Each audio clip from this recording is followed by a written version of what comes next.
Hello, brilliant people. This is Jarbert Bergaze, and welcome to Jarbert Talks. In today's conversation, I just want to share my very beautiful day today. Pero nakakapagod siya at some point. Anyway, Monday ngayon at nasa morning lang lahat yung klase ko. Pero nakaschedule talaga ako ngayon para umattend ng orientation namin, mga foreign teachers, doon sa aming head. Kasi ang head namin dito is, meron din siyang sariling school. So, kumbaga doon din siya nagtatrabaho sa school na yon. So, every time na nagkakaroon kami ng, kumbaga, orientation, mga conference, doon kami mismo sa kanyang school.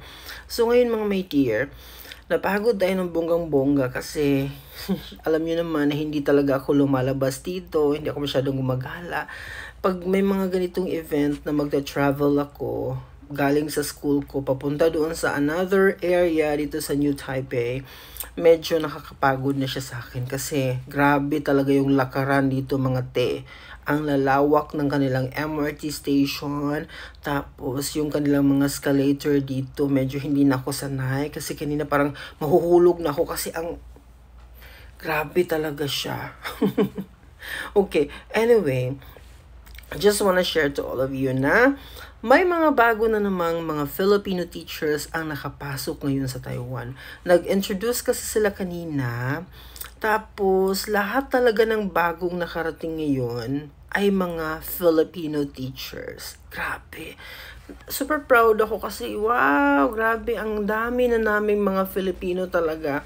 Sa grupo namin, marami po talaga yung mga Filipino. May mga Americans, may mga from Africa, meron ding from United Kingdom, ganun. Pero commonly or ang pinakamarami talaga is Filipino teachers. Wow. Talagang ganun siya tapos yung family namin ngayon, nung nagsimula ako dito back in 2022, napakaliit pa talaga ng grupo na yan. Tapos ngayon, unti-unti kaming dumarami, ganun. Nadadagdagan kasi siya na nadadagdagan. May mga parating pa. So, hopefully, mga Filipino na naman sila na makapasok dito sa aming area at maging member ng aming family in the future. Anyway, just wanna share na yung mga bagong salta kanina, may mga ilan sa kanila na lumapit talaga sa akin personally. Kasi ako, kapag may bago, hindi ko kasi siya nilalapitan. Hindi ako tulad ng ibang mga teachers na luma na dito na pag may mga bago, nilalapitan nila, kinakausap. Ako kasi hindi ako ganun. So, kumbaga, andun lang ako sa gilid, nakaupo, or kung saan akong table, ganyan. Tapos, nagsi-cellphone lang ako. Tapos kanina, lumapit talaga yung ibang mga bagong teachers. Tapos kinausap talaga nila ako, "Sir, napapanood kita sa TikTok, yung mga videos mo. So nakakatuwang isipin na umabot na pala sa Baguio yung video ko, umabot na pala sa Jensan, umabot na pala sa Cebu." Parang yung, alam mo yung coverage ng ating video ay Luzon, Visayas at saka Mindanao na talaga siya. Hindi ko alam kung sino sila kasi never naman sila nag-comment sa aking video. Pero napapanood pala nila ako at nai-inspire ko pala sila na lumaban din para sa kanilang mga sarili. Yung nakilala ko kaninang teacher, very young, 24 years old, andito na siya ngayon sa Taiwan. Nagtuturo na siya. Grabe, sabi ko, my God, you're so young. Para subukan ang pagiging OFW or maging part ng ganitong world. Kasi mahirap po ang pagiging isang OFW. Kaya hinahangaan ko siya. Matatag siya kasi from Baguio City. Grabe yung tapang niya kasi 24 years old lang siya, pero grabe yung determination niya to come here at magturo dito sa Taiwan. So wala pong imposible. 24 yung edad mo, yung friend ko din dito. Siguro si Lola. Lola kasi yung tawag ko sa kanya.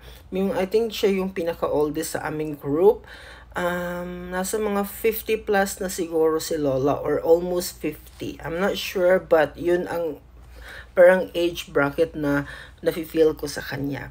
So, may mga ganong edad. So, bata, matanda, as long as capable ka pa to teach, Now, subukan mo at mag-apply kasi hindi natin alam na pwede ka pang mag-teach dito at qualify ka pa talaga. No, wala namang sinabing hanggang dito lang, ganun. So, depende sa capability mo if kaya mo pang i-adapt. Tapos, nakakatuwang isipin na yung mga nagpapakitang gilas kanina, yung mga magaganda yung presentation, mga Filipino talaga sila na siguro achiever din back in the country. Tapos dinala nila dito yung kanilang capacity to prepare PowerPoint, yung ibang mga other things na ginagawa ng mga teachers. Kasi maganda talaga yung mga presentation nila. Kaya sabi ko, grabe yung mga Filipino. Oh. Effort na effort talaga. Pero you know what? Don't get me wrong ha, kasi ako din naman, ginagawa ko naman yung pinaka-the best ko talaga. Pero wala na ako dun sa punto na parang, ay, kailangan kong maging ganyan, kailangan kong makuha yung capability niya, kailangan kong magawa yung kaya niyang gawin. Wala na ako sa ganung level. Like, sabi ko nga sa sarili ko, happy ako sa mga nababago ko sa sarili ko. Like yung mga bagay na hindi ko nagagawa before. Ngayon, unti-unti ko na siyang na-apply sa self ko. I'm so happy. I'm so proud of myself. I love myself so much. I think yun yung pinaka-importante ngayon. Rather than i-compare mo yung self mo everyday to anyone else, mapofrustrate ka, masistress ka lang, posible ka pang magkasakit kasi lagi mong tinitingnan ang sarili mo na mababa compare doon sa ibang tao. No, dapat you have to appreciate yourself and try to improve every day at your own level, at your own definition. Huwag nating i-compare yung self natin sa iba kasi kawawa naman. Kaya tinitingnan ko yung mga bagong teacher kasi mas nauna pa ako sa kanila pero nung dumating sila, they presented their PowerPoint very well and yung mga plan nila for the entire school year or semester kasi may nag-present din ng kanilang mga syllabus, ganon, kung ano yung mga plan nila para sa buong school year, yun nakita ko yung kabuuan, sabi ko wow, grabe yung effort ng teacher na ito and I'm so happy kasi mga Filipinos ang mga gumagawa ng ganitong effort para sa mga Taiwanese students, so nakaka-proud, diba? So wala na ako dun sa inggit factor. Tapos, pagkatapos ng orientation namin, diba, mga Filipino mahilig mag-gather. So sila, naggrupo-grupo pa sila. Pero ako, wala na rin sa akin yon. Kumbaga, tinuruan ko kasi yung self ko dito mga my dear na maging alone talaga. Hindi ko sinasabing dapat i-apply ng lahat. Pero nakita ko kasi yung value kapag mag-isa ka lang. Alam mo yung napaka-peaceful ng buhay mo. Wala ka doon sa mundo na backbite here and there. Ganun. Wala na ako doon sa ganung mundo. So I'm so happy na naputol ko siya. Kaya ang ginagawa ko ngayon, after namin ng orientation, labas agad ako sa building, tapos naglalakad ako mag-isa patungo doon sa station na pinakamalapit. Kahit no, hirap na hirap ako before, ngayon, memorize ko na halos yung mga kalye-kalye ng aming destination talaga pag nag-meeting kami. So, nakukuha ko na siya. So, ganun lang. I'm trying to do everything here by myself.